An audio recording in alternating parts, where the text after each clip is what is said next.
திருச்சிற்றம்பலம்.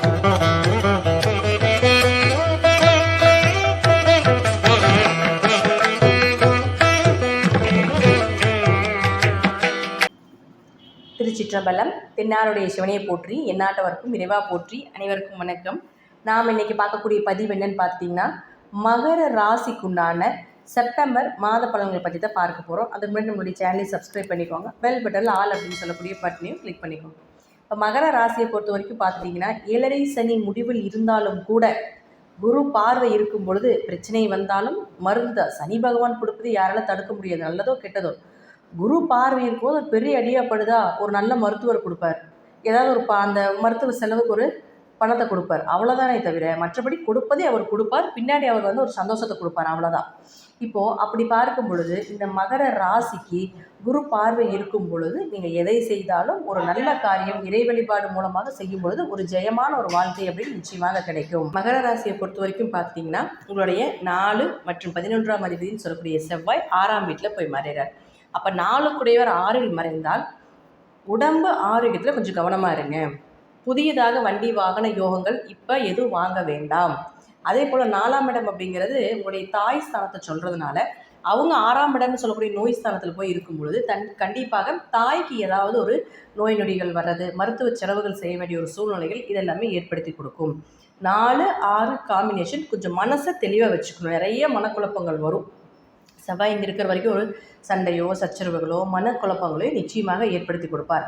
அதில் கொஞ்சம் கவனமாக இருக்கணும். அப்போ அவரே உங்களுக்கு 11ஆம் அதிபதியாக 6இல் போய் மறையும் பொழுது லாபத்தை பெருசாக எதிர்பார்க்காதீங்க. ஏன்னா 11ங்கிறது ஆசைகள், பெரிய லாபம், நிறைவேறாத ஆசைகள் எல்லாமே 11 தான். அப்போ மூத்த சகோதரனும் 11 தான். அப்போ இதெல்லாமே போய் 6இல் மறையும் பொழுது கொஞ்சம் இது சார்ந்த விஷயத்தில் கவனமாக இருங்க. என்ன வருதோ வந்துட்டு போகுது, என்ன நடக்குமோ நடந்துட்டு போகுது. ஏன்னா நீங்கள் எவ்வளோ எஃபர்ட் போட்டாலும் கிரகத்தை மீறி எதுவுமே செய்ய முடியாது.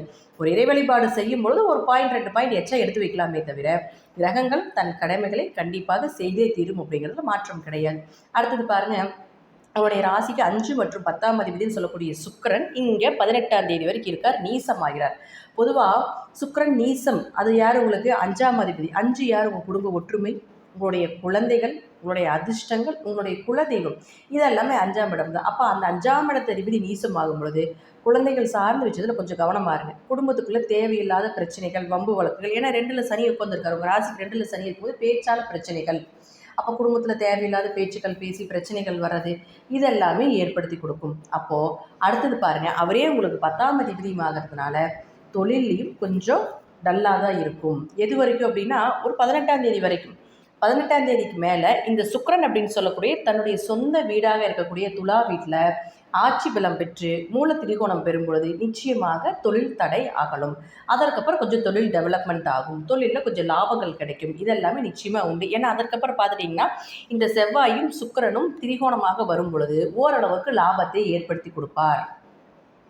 அதே போல் இந்த சுக்கிரன் வந்ததுக்கு அப்புறம் தான் உங்களுடைய புதிய முயற்சிகள், தொழில் ரீதியாக ஒரு கிளை விட்டு கிளை மாறுறது, புதிய ஆர்டர் எடுக்கிறது, இதெல்லாமே நீங்கள் பண்ணுற மாதிரி இருந்ததுன்னா இந்த 18ஆம் தேதிக்கு மேலே பண்ணும்பொழுது சக்ஸஸ் கிடைக்கும். அடுத்தது பாருங்கள், உங்களுடைய ராசிக்கு 6 மற்றும் 9ஆம் அதிபதினு சொல்லக்கூடிய புதன். இந்த புதன் இப்போ 23ஆம் தேதி வரைக்கும் பாருங்கள் உங்களுடைய ராசியிலிருந்து 8ஆம் வீட்டில் இருக்கார். பொதுவாக 6ஆம் அதிபதி 8ஆம் வீட்டில் இருந்தால் நோய்க்கு கொஞ்சம் செலவு பண்ணணும், வேலைக்கு எங்காவது அலைஞ்சிட்டு இருந்தீங்கன்னா அதில் தேவையில்லாத ஒரு செலவுகளை செய்ய வேண்டிய ஒரு சூழ்நிலைகள் வரும். 6னா கடன் வாங்க வேண்டிய ஒரு அமைப்பு, இதெல்லாமே ஏற்படுத்தி கொடுத்து விடுவார். அப்போது இந்த 6ஆம் அதிபதினு சொல்லக்கூடிய இந்த புதனும் 9ஆம் அதிபதினு சொல்லக்கூடிய இந்த புதனும் இங்கே 8ல் மறையும் பொழுது தந்தைக்கு கொஞ்சம் ஏதாவது ஒரு மருத்துவ செலவு, தந்தைக்கு உங்களுக்கு ஏதாவது கான்ட்ரவர்சி ஆகிறது, ஒரு மனக்குழப்பங்கள், சில சண்டை சச்சரவுகள் இதெல்லாமே ஏற்படுத்தி கொடுப்பார்.